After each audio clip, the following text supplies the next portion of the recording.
स्वरा अपने घर का कचरा अलग अलग जमा कर रही हैं। ये रसोई का कचरा है, ये सूखे कचरे का डिब्बा है और ये गीले कचरे वाला। इसे हम यहाँ डालते हैं। 2017 से ठाणे के लोग अपना कचरा खुद छांटकर अलग करते आ रहे हैं। ये खाद गीली है, अभी तैयार हो रही है। रसोई का कचरा यहाँ रखते हैं। ये वाली खाद तैयार है, सूखी है। इसे अब पौधों में डाल सकते हैं। 10 साल की स्वरा और उनका परिवार बायोडिग्रेडेबल या गीले कचरे और सूखे रिसाइकल होने वाले कचरे को अलग अलग डिब्बों में रखते हैं। ये इलेक्ट्रॉनिक कचरा है। सूखा कचरा साथ रखा जा सकता है, लेकिन स्वरा और उनकी माँ उस प्रोजेक्ट का हिस्सा हैं जो सूखे कचरे को और भी अलग करता है। मैं सूखे और गीले कचरे को अलग कर रही थी। 1 साल पहले एक व्हाट्सएप ग्रुप से मुझे पता चला कि प्लास्टिक भी रिसाइकिल हो जाता है, तो मैंने उसे भी अलग करना शुरू कर दिया। मुंबई के पास ठाणे में एक अपार्टमेंट में शाह परिवार रहता है। 300 घरों वाले उनके कॉम्प्लेक्स में करीब 1/3 लोग नियमित रूप से अपना सूखा कचरा भी और अलग करते हैं और समर्थ भारत व्यासपीठ SBV नाम के NGO को देते हैं। NGO हर दूसरे हफ्ते कॉम्प्लेक्स में आकर सूखा कचरा उठा ले जाता है। स्मार्टफोन ऐप की मदद से लोग कचरे को उठवा लेते हैं। ठाणे नगर निगम ने NGO के अभियान प्रोजेक्ट रिवाइटलाइजेशन को आधिकारिक लाइसेंस दिया है। ये अभियान विघटित ना होने वाले कचरे को कम करने में जुटा है, जो यूं ही कचरे के ढेरों में फेंक दिया जाता है। SBV के मुख्य कार्यकारी भातु सावंत कहते हैं कि पिछले 4.5 साल में प्रोजेक्ट बढ़ गया है।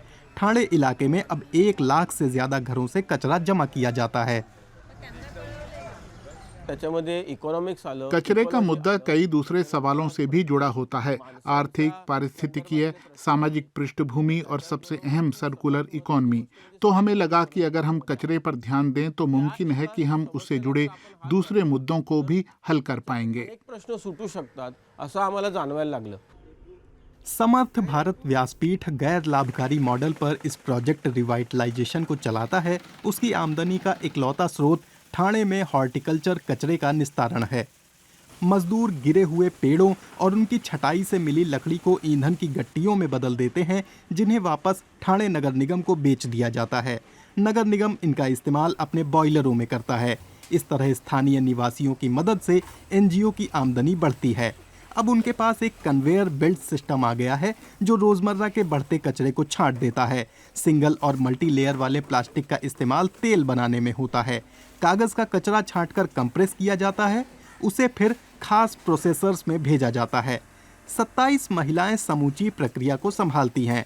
पहले वो स्थानीय डंपिंग ग्राउंड से कचरा बीनती थीं।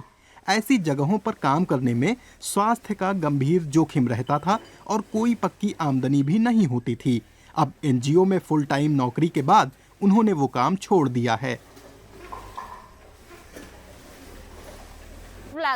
कई बार हमें चोट भी लग जाती थी, हाथ पांव कट जाते थे, सिरिंज चुभ जाती थी हाथों में, नाखूनों में, लेकिन करना पड़ता था रोजी रोटी के लिए। दशकों से भारत में ठोस कचरा मुख्य रूप से ऐसे खुले कचरा ठिकानों में ही डाला जाता रहा है। 30 लाख लोगों का शहर ठाणे हर रोज 1000 टन से ज्यादा कचरा पैदा करता है। दूसरे भारतीय शहरों की तरह वो कचरे के बढ़ते ढेरों की समस्या से जूझ रहा है, कचरा छटाई के असरदार तरीके के बिना। ठाणे नगर निगम ने कानून बनाकर इस समस्या से निपटने की कोशिश की है। इसके तहत जैविक तौर पर विघटित होने वाले कचरे से घरों में ही खाद बनाई जाती है, लेकिन सूखे कचरे की और छटाई और रिसाइकलिंग की कोशिशों की रफ्तार सुस्त है। इस गैप को प्रोजेक्ट रिवाइटलाइजेशन ने भरा है। वो सीधे नागरिकों के पास जाता है। ठाणे नगर आयुक्त विपिन शर्मा मानते हैं कि पब्लिक प्राइवेट भागीदारी से शहर को कचरे से निजात मिल सकती है। आज की प्रगतिशील दुनिया में कानून जबरी नहीं, अमल वाले होने चाहिए। लोगों की भागीदारी से ही कोई कानून कामयाब या नाकाम होता है। SBV ठाणे में स्कूली बच्चों के लिए भी नियमित रूप से वर्कशॉप करता है। सावंत का अनुमान है कि करीब 60,000 बच्चों ने उनके समन्वित कचरा प्रबंधन प्रोजेक्ट की वर्कशॉप में भाग लिया है। हमारे तरीके की खास बात यह है कि हम सीधे लोगों के पास जाते हैं, उन्हें बताते हैं कि ये हमारी सामूहिक जिम्मेदारी है और हमें इसका ध्यान रखना होगा। अगर वो पर्यावरण को अपना समझेंगे तो हालात बदल सकते हैं। भिवंडी जैसे पड़ोस के औद्योगिक शहरों में भी उनके काम को लेकर दिलचस्पी देखी जाने लगी है। सावंत की टीम एक नया प्लांट लगाने में जुट गई है। कूड़ा उठाने के लिए शहर प्रशासन ने उन्हें स्पेशल ट्रक मुहैया कराए हैं। भिवंडी के लोगों को अभी घर में कचरे को अलग अलग करना सीखना है और फिर एक एक करके रिसाइकल के लिए छांट कर रखे सूखे कचरे का ढेर बढ़ता जाएगा।